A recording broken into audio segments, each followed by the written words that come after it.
Hello, my friends. Welcome to God Focus this morning. The title of today's episode is It's All in the Packaging. Psalms 27:11 says, "Teach me thy way, O Lord, and lead me in a plain path because of mine enemies." Think of the extravagance of Las Vegas. Everywhere you look is bling and flashing lights. It is called Sin City, and it lives up to its name. Often things have to be painted up, glitzed up, and made fancy to be more appealing to people. They never share the ugly side of sin. The advertising industry is a multi-billion-dollar-a-year industry to paint up and glamorize everything from dishwashing liquid to toothpaste. The better the packaging, the more they sell. God's way may not be packaged with glitz and glamour, but it is truth. Truth doesn't change with trends. Often the truth is not what we want to hear because sometimes the truth hurts. But the plain path will lead to a place where the Lamb is the light, a place where sin is no more. The plain path leads to truth and righteousness. The enemy will always try to paint sin as something that we can't live without. The enemy comes at us with something that he knows is our weakness. He will try to get us all tied up in knots. He custom designs temptation for each of us. We have the power to walk away. We have, with God's help, the strength to say, "Satan, get behind me." The battle always starts in our mind. The thought will come to us to do something we know is a sin. If we reject that and say, "Get behind me, Satan," we take authority over that sin. We will be strong enough to walk away. But if we entertain the thought for a moment, the next thing we know, we are caught up in Satan's trap. It is always easier to get into the trap than to get out of it. One example is the story of David and Bathsheba. A lack of integrity in one area of life always carries over to another area of our life. 2 Samuel 11:2 and 4.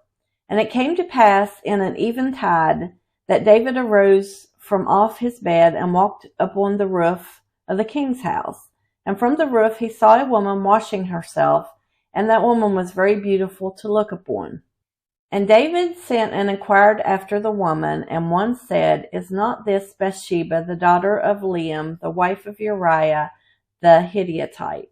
And David sent messengers and took her, and she came in unto him, and he lay with her, for she was purified from her uncleanness, and she returned unto her house."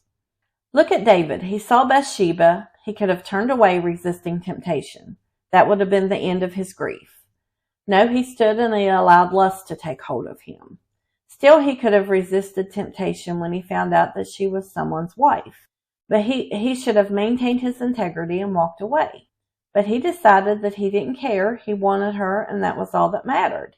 He allowed his lust to draw him into an adulterous relationship with the woman he saw. That sin led him to trying to pass the child off as her husband's child. But Uriah, her husband, refused to go home and see her because he didn't think it would be fair to his soldiers since they couldn't go home. And David sent him to the front lines, hoping and knowing he would be killed. One step led to something worse to hide the first thing. This is how the enemy lures us in, one step at a time. He went from an accidental glance of a naked woman to practically committing murder. That is why we need to be vigilant and avoid the first signs of temptation. The enemy will paint pretty pictures of the things we want, but it's all an illusion. Many things have been suffered by people because they allow Satan to make sin look shiny and pretty. No doubt Bathsheba was the most beautiful woman David had ever laid eyes on, but he should have walked away. Every step he took dug him in deeper and deeper. We cannot leave the tiniest crack in the door to our thoughts, or the enemy will take advantage. He will stick a toe in, then a foot, and before we know it, he will use our thoughts to create a stronghold. Not only will he have a place of constant intrusion at the point of the stronghold, but he will attack our conscience for ever sinning in the first place, doubling our misery and pain.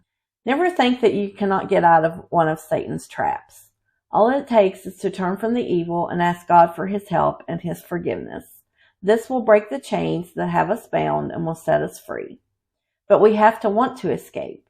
We cannot be like Samson and play with the enemy. We have to walk away. Think about what the enemy is trying to sell you. Think about how he is packaging it.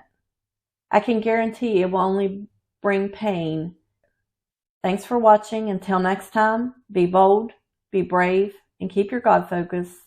Like, share, and subscribe for more encouragement. Have a good day.